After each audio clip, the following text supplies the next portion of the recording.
Viewers, welcome to my channel dreams volume. आज मैं आपको शरतचंद्र चट्टोपाध्याय द्वारा लिखित लेन देन की कहानी सुनाऊंगी। तो चलिए शुरू करते हैं इस कहानी को। जनार्दन ने उनकी ओर देखकर कहा, बात क्या है? शिरोमणि ने कहा, बात क्या है? 20 गांवों में इस खबर के फैलने में बाकी है क्या? छोकरी चाबी वगैरह सब कुछ देकर जा रही है। तुमने कुछ सुना नहीं क्या? जो भला आदमी सुबह से बैठा इस महीने के सूद का कुछ रुपए माफ कराने के लिए खुशामद कर रहा था, उसने कहा, वह मालिक को मालूम नहीं और खबर लगी एरो गैरो को।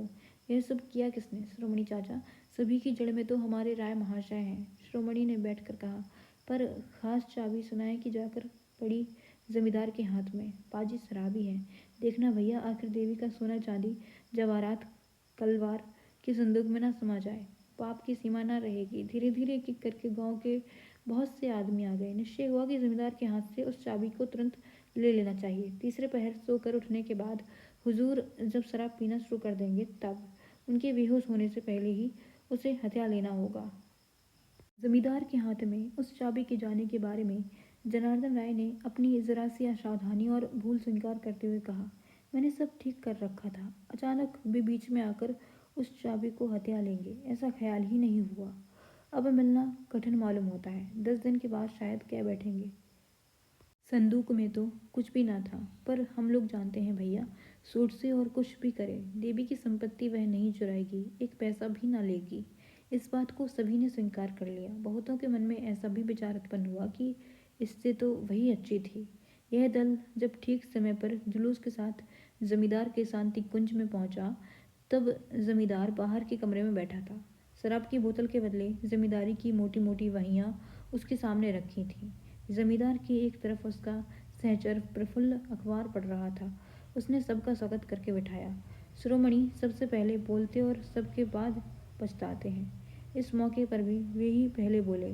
कहा, हुजूर के आराम में कहीं गड़बड़ ना हो, इसलिए हम लोग जरा देर करके। शिवानंद ने वही कहते को एक और ढकेल कर हंसते हुए कहा, देर न करके आने से भी हुजूर के आराम में बाधा नहीं होती पंडित जी, क्योंकि मैं दिन में नहीं सोता।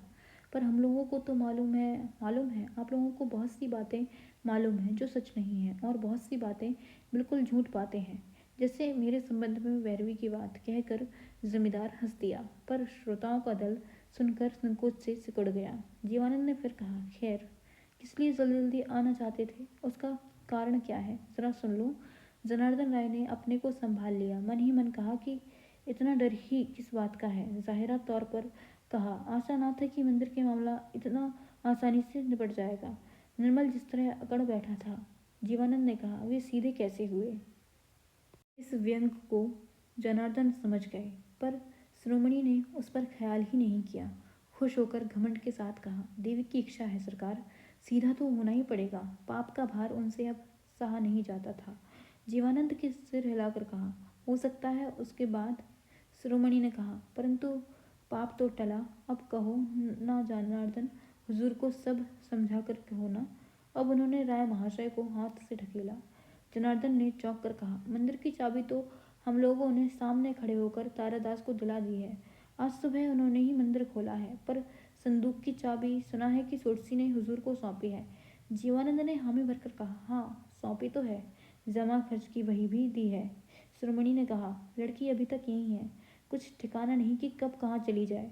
जीवानंद ने दम भर वृद्ध के मुख की ओर देखकर पूछा, पर उसके लिए आप लोगों को इतनी घबराहट क्यों है? उत्तर के लिए जमींदार ने जनार्दन की ओर देखा।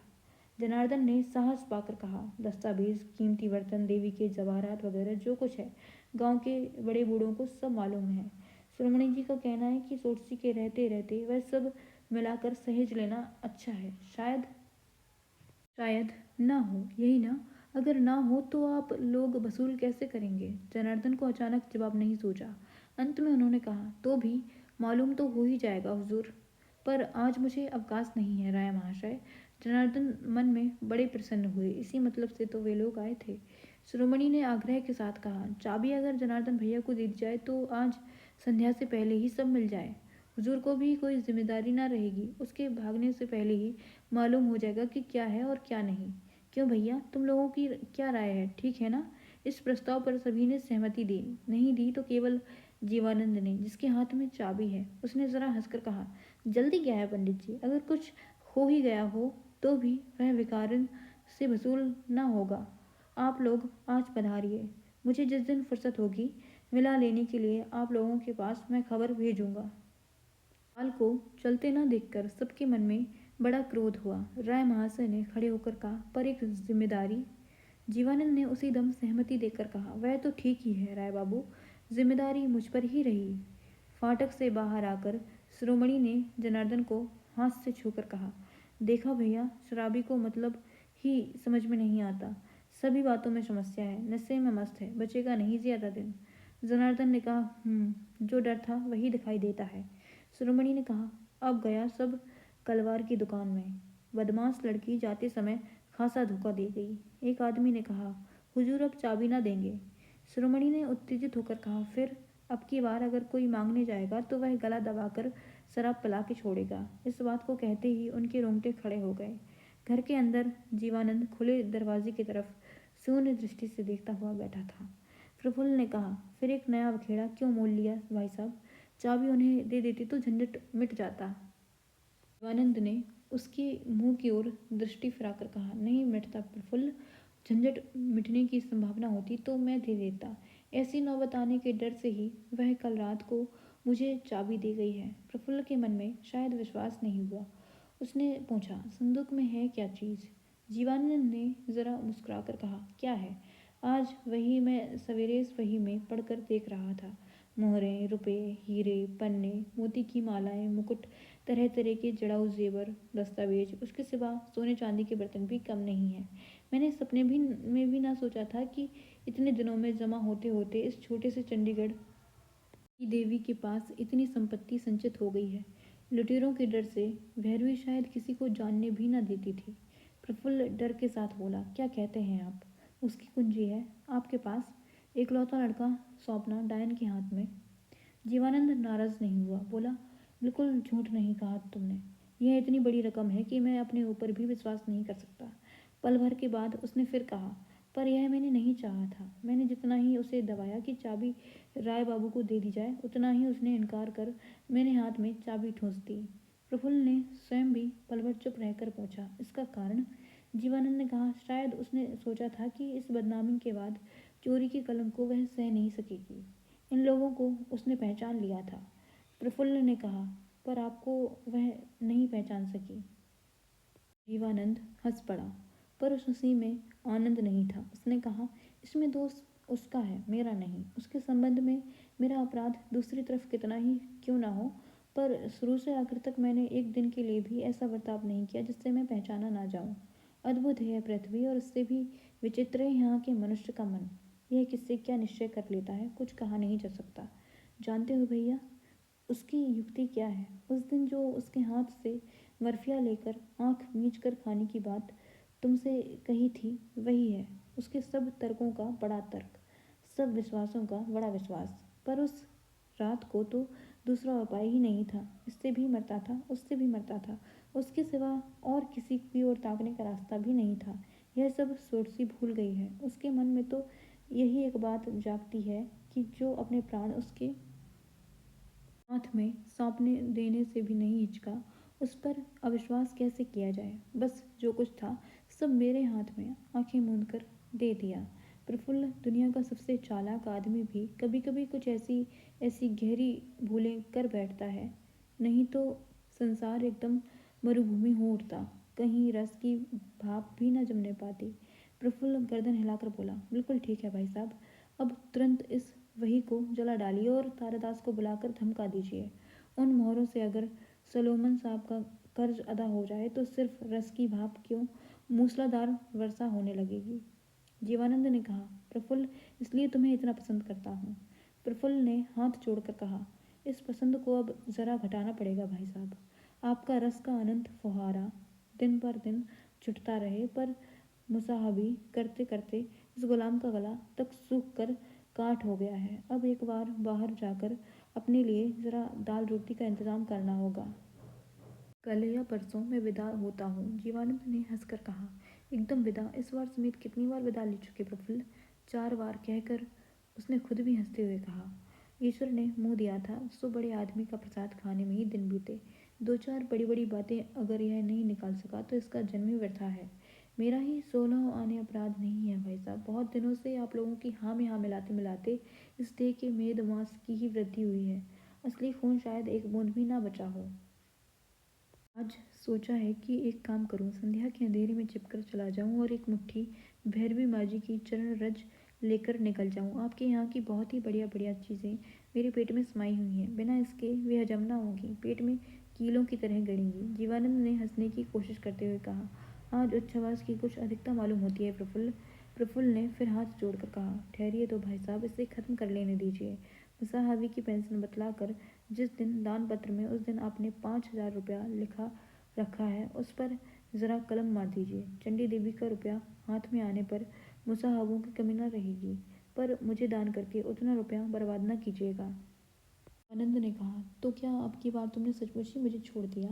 प्रफुल्ल वैसे ही हाथ जोड़े बोला, आशीर्वाद दीजिए यह सद्बुद्धि अंत तक बनी रहे। जीवानंद चुप हो गया। प्रफुल्ल ने पूछा, तो कब जाएंगी वे? मुझे नहीं मालूम। कहाँ जा रही हैं यह भी नहीं मालूम।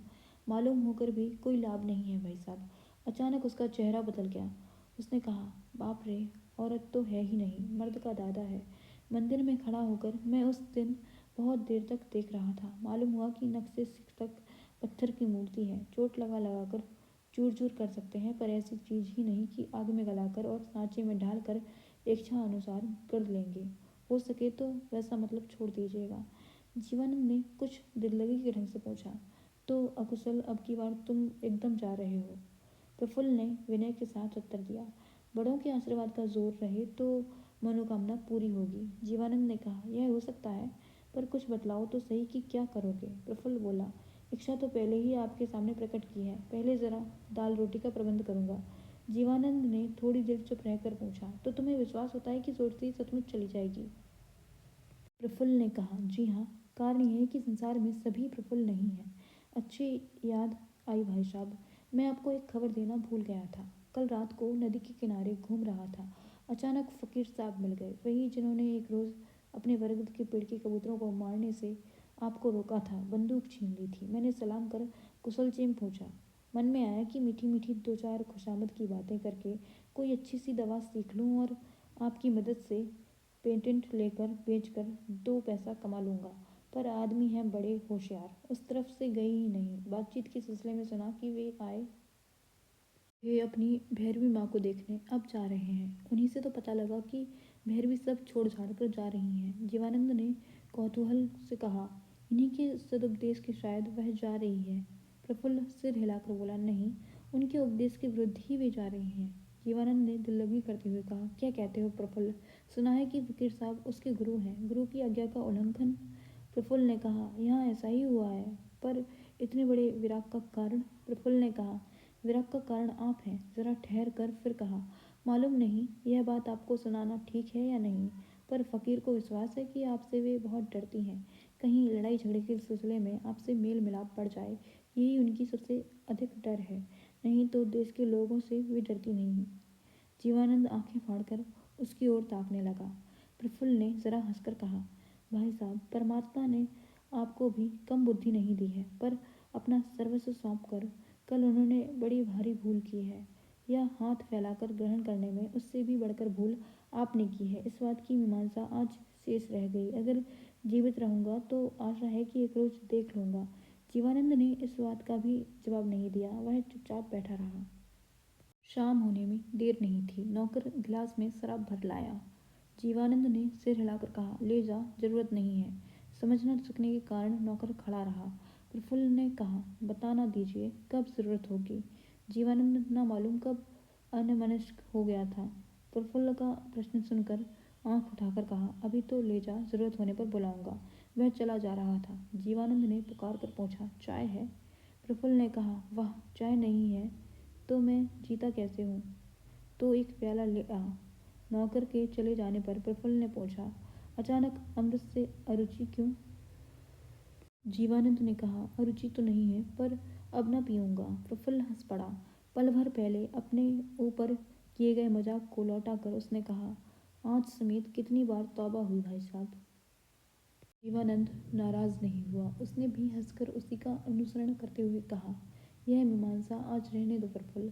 अगर जीते रहे तो आशा है कि एक रोज देख सकोगे। प्रफुल्ल मुस्कुराया। उसने कुछ जवाब नहीं दिया। नौकर दिया जला गया। संध्या का अंधेरा जब बाहर घना होने लगा तब जीवानंद ने अचानक खड़े होकर कहा, चलो जरा घूम आऊं। प्रफुल्ल ने आश्चर्य से पूछा, कपड़े क्यों नहीं बदले? रहने दो। आपका सहचर भरा हुआ पिस्तौल? उसकी भी जरूरत नहीं, आज अकेला ही घूमने जाता हूँ। प्रफुल्ल ने जोर से रोककर कहा, नहीं नहीं, यह नहीं होगा भाई साहब। एक तो अंधेरी रात, उस पर चारों ओर आपके दुश्मन हैं। अब वह झटपट दराज खोलकर पिस्तौल निकाल उसके हाथ में जबरदस्ती देने लगा।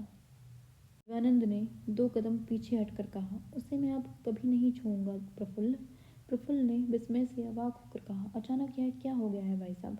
तो फिर नौकरों को बुला दूं, उनमें से कोई साथ चला जाए। जीवानंद ने सिर हिलाकर कहा, नहीं, वह भी नहीं। आज से मैं ऐसे ही अकेला निकला करूंगा, मानो मेरा कहीं कोई शत्रु नहीं है।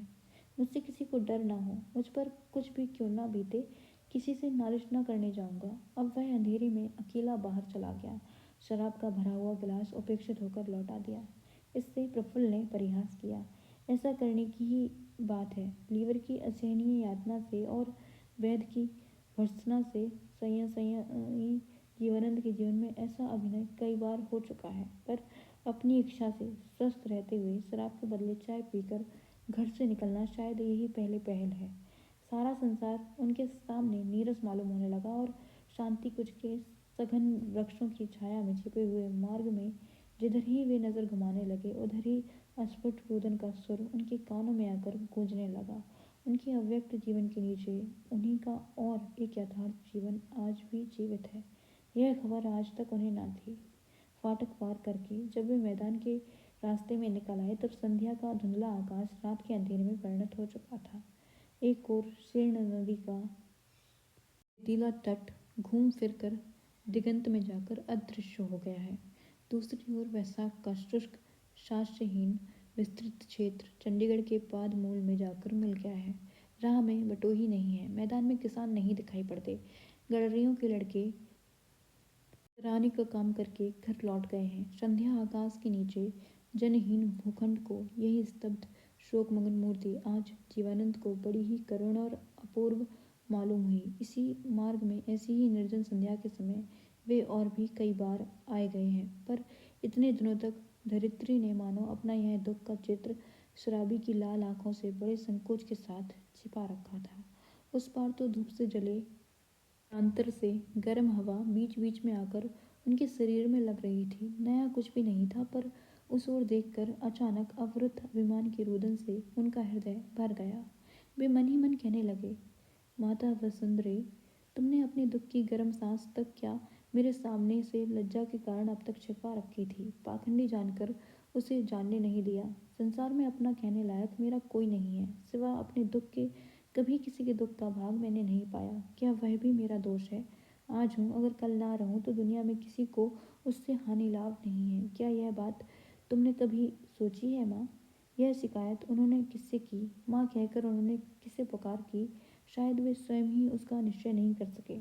तो भी जैसे झरने के रास्ते अपनी ही भार से अपने आप लुढ़कते चले जाते हैं, उसी प्रकार उनकी सद उत्साहित आकस्मिक वेदना की अनुभूति आंसुओं की धारा के रास्ते वाक्यों की माला गूंथती हुई लगातार बहने लगी। मैदान के पानी के निकास के लिए किसानों ने एक बार इसी रास्ते पर से एक नाला काट दिया था। नंदी जी की सहमति पाने लायक प्रचुर दक्षिणा जब वे लोग किसी हालत में इकट्ठी नहीं कर सके तब केवल सर्वनाश से अपना बचाव करने के लिए उन लोगों ने लाचारी से यह काम किया था। पर दरिद्रों की इतनी असहाय स्पर्धा की बात हुजूर की विदित कराते ही उन्होंने उस वक्त उसे बंद करवा दिया था। निरुपाय गरीबों के आंसुओं पर जरा भी ख्याल नहीं किया था। वह जगह अब तक उबड़ खाबड़ ही थी। दरिंदों के पीड़न का यह उत्कट चिन्ह इसी राह में जाते जाते कितनी ही बार जमींदार की नजर में पड़ा, पर आज इसे देखते ही आंखें भर आईं। वे मन ही मन कहने लगे, इन गरीब किसानों की ना मालूम कितनी हानि हुई है। कितने ही छोटे छोटे बच्चों को शायद पेट भर दोनों वक्त अन्न नहीं मिलेगा। मनुष्य क्यों ऐसा काम करता है? उस स्थान के अंधेरे में ही थोड़ी देर तक देखभाल करके उन्होंने मन ही मन कहा, हाथ में रुपया रहता तो कल ही मिस्त्री लगाकर इसे बनवा देता। हर साल इसकी बदौलत किसानों को फिर दुख भोगना नहीं पड़ता। अच्छा, कितने रुपए लग सकते हैं? रास्ते से वे खेत में उतर गए और मन लगाकर उस स्थान की जांच करने लगे। इस संबंध में कुछ भी अनभिज्ञता उन्हें ना थी। उन्हें कुछ ज्ञात न था कि कितनी ईंटें, कितना चूना, बालू, कितनी लकड़ी और क्या क्या चाहिए, पर यह धुन उन पर सवार हो बैठी। वहीं अंधेरे में अकेले भूत की तरह खड़े होकर मन में ही यही हिसाब करने लगे कि इतना व्यय करना ही उनके सामर्थ्य से बाहर है या नहीं। रास्ते के उधर से कोई दौड़कर भाग गया, शायद कुत्ता या गीदड़ हो, पर उसी से उनके विचारों की धारा टूट गई। दूसरे की दुख की उपलब्धि अभ्यास विरुद्ध होने के कारण अपनी इस प्रकार की चिंता को मन की दुर्बलता समझकर उन्हें बड़ी हंसी आई। झट रास्ते पर चढ़कर उन्होंने मन में कहा, वाह, मुझे क्या हो गया है? कोई देख लेगा तो क्या सोचेगा? जीवानंद आज बिना शराब पिए ही निकले थे। आज मन की इस दुर्बलता का कारण समझने में उन्हें विलंब नहीं लगा। थके मांदे हृदय के अंदर क्यों आज बार बार रुलाई का सुर गूंज रहा है, यह भी वे समझ गए। और भी एक विषय में उन्हें आज पहली बार अपने ऊपर संशय हुआ कि मुद्दत का अभ्यास आज उनके स्वभाव में परिणत हो गया है। अपने को अपना कहने का दावा करने का अधिकार भी हमेशा के लिए हाथ से निकल गया है। ठीक याद नहीं आई कि किस लिए वे घर से निकले थे। मन के आवेग से जब जीवानंद घर से बाहर आए थे तब शायद कुछ स्थिर संकल्प नहीं था। शायद अस्पष्ट रूप से बहुत सी बातें ही थीं जो अब लिप पुत कर एकाकार हो गईं। घर से इस तरफ आने का कोई उद्देश्य ही याद नहीं पड़ा, पर घर लौटने की भी इच्छा नहीं हुई। थोड़ी दूर आगे बढ़कर रास्ता छोड़ जो पगडंडी खेतों में से होती हुई सीधे चंडीगढ़ गांव की ओर गई है, उसी से चलने लगे। यह रास्ता कुछ लंबा और ऊंचा नीचा था। पग पग पर रुकावट होने लगी, पर ठोकर खा खा कर राह चलते चलते उनके विक्षिप्त मन के अंदर ना मालूम फिर अब ईंट, चूने, लकड़ी की चिंता की धारा बहने लगी। उन्हें पता भी न लगा। बात कुछ भी नहीं, एक छोटा सा पुल। बीजगांव के जमींदार के लिए यह बहुत छोटी बात है।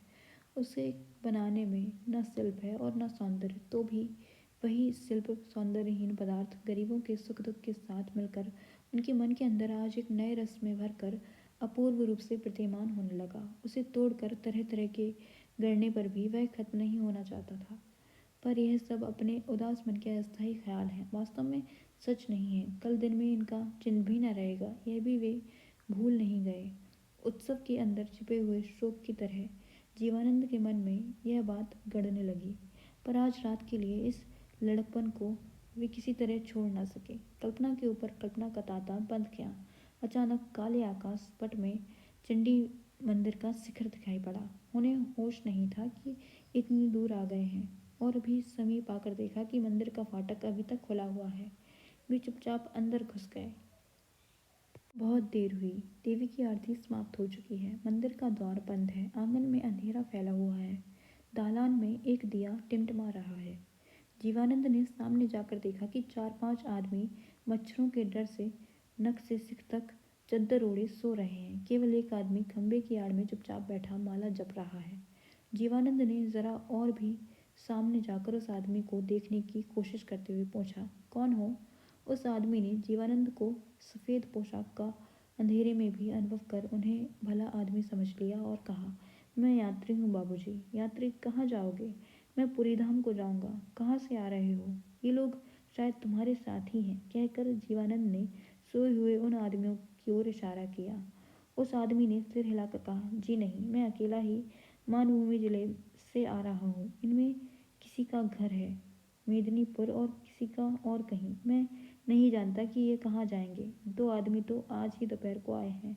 जीवानंद ने पूछा, अच्छा, यहाँ रोज कितने आदमी आते हैं? जो लोग रहते हैं उन्हें यहाँ दोनों वक्त भोजन मिलता है ना? वह आदमी जरा घबराया। उसने लज्जित भाव से कहा, केवल खाने के लिए ही सब लोग यहाँ नहीं रहते बाबूजी। पैदल चलने का मुझे अभ्यास नहीं था, इसलिए। अधिक चलने के कारण पैरों में फटकर घाव सा हो गया है। भैरवी माँजी ने अपनी आंखों से देखकर हुक्म दिया कि जितने दिनों तक आराम ना हो यहीं रहो। जीवानंद ने कहा, अच्छी बात, रहो ना, जगह की तो कमी नहीं है। पर सुना है कि भैरवी माँजी तो नहीं है। जीवानंद ने हंसकर कहा, इतनी जल्दी सुन लिया? अच्छा, वे नहीं है तो ना सही, उनका हुक्म तो है। तुम्हें यहाँ से कौन हटा सकता है? जब तक तुम्हारे पैर अच्छे ना हो जाएं, तब तक तुम यहीं रहो। अब जीवानंद उसके पास आकर बैठ गए। उस आदमी ने पहले जरा डर और संकोच का अनुभव किया, पर उसका वह भाव नहीं रहा। देखते देखते अंधेरे में इस सुनसान देवायत्न के एक प्रांत में एक दुर्दांत जमींदार और एक दीन गृहहीन भिखारी के सुख दुख की आलोचना अत्यंत घनिष्ठ हो उठी। उस आदमी का नाम है उमाचरण, जाति का कैवर्त है। घर पहले मानभूमि जिले के वस्तट गांव में था। गांव में अन्न नहीं है, पानी नहीं है, वैद्य भी नहीं है। जिनकी जमींदारी में रहता है, वे पश्चिम के किसी बड़े शहर में वकालत करते हैं। राजा प्रजा में प्रीति नहीं है, संबंध नहीं है, केवल गरीब प्रजा के खून चूसने का वंश परंपरागत अधिकार है। इसी फागुन के आखिर में हैजे से इस यात्री की स्त्री मर गई है।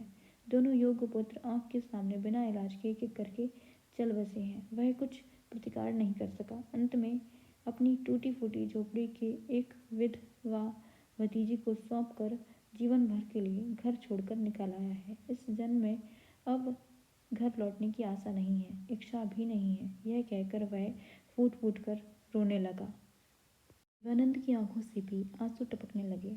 दूसरे का रोना उनके सामने नई चीज नहीं है। इस जीवन में वैसा उन्होंने बहुत देखा है, पर कभी मन में जरा सा दाग भी नहीं पड़ने पाया। आज सिवा उनके और किसी को भी नहीं मालूम हुआ। पर अंधेरे में कमीज की आस्तीन से आंखें पोंछते हुए उनको इच्छा होने लगी कि उनकी जो स्त्री मरी नहीं है, जिस पुत्र का अभी तक जन्म नहीं हुआ है, जिस घर को उन्हें छोड़कर नहीं आना पड़ा है, उन्हीं के लिए कहीं भागकर इस अपरिचित मनुष्य की तरह गला फाड़कर थोड़ी देर रो ले। कुछ देर बाद अपने को जरा संभाल कर उसने कहा, बाबूजी, मेरे जैसा दुखी संसार में कोई नहीं है। जीवानंद ने कहा, नहीं भैया, संसार बहुत बड़ी जगह है। कहा नहीं जा सकता कि इसमें कौन, कहाँ और किस दशा में है। इसका मतलब ठीक ठीक समझने लायक शिक्षा या शक्ति इस मामूली आदमी को नहीं थी। जीवानंद ने स्वयं को भी उसके सामने प्रकट नहीं किया, पर वे रुक भी नहीं सके। अपने आंसुओं से भीगे कंठ स्वर की अपूर्वता ने उनके कानों में ऐसे अमृत की वर्षा की कि वे लोभ को नहीं संभाल सके। कहने लगे, दुखियों की अलग जाति नहीं है भैया। दुख का भी कोई नियमित रास्ता नहीं है। ऐसा होता तो सभी लोग उसे टाल सकते। जब वह अचानक सिर पर आ पड़ता है, तभी लोगों को उसका पता लगता है। पर किस रास्ते से उसकी आई हवा जाई रहती है, उसका आज तक किसी को पता नहीं चला। मेरी सब बातें तुम नहीं समझोगे भैया, पर संसार में तुम ही अकेले दुखी नहीं हो। कम से कम एक साथी तुम्हारे बहुत ही नज़दीक है। उसे तुम पहचान नहीं सके। वह आदमी चुपचाप बैठा रहा, बात भी नहीं समझा नज़दीक कौन है उसे भी नहीं पहचान पाया। जीवानंद ने खड़े होकर गंभीर आवाज़ में कहा, तुम माँ का नाम जप रहे थे भैया। मैं बाधक हुआ। फिर जप करो, मैं चलता हूँ। कल शायद इसी वक्त फिर भेंट हो।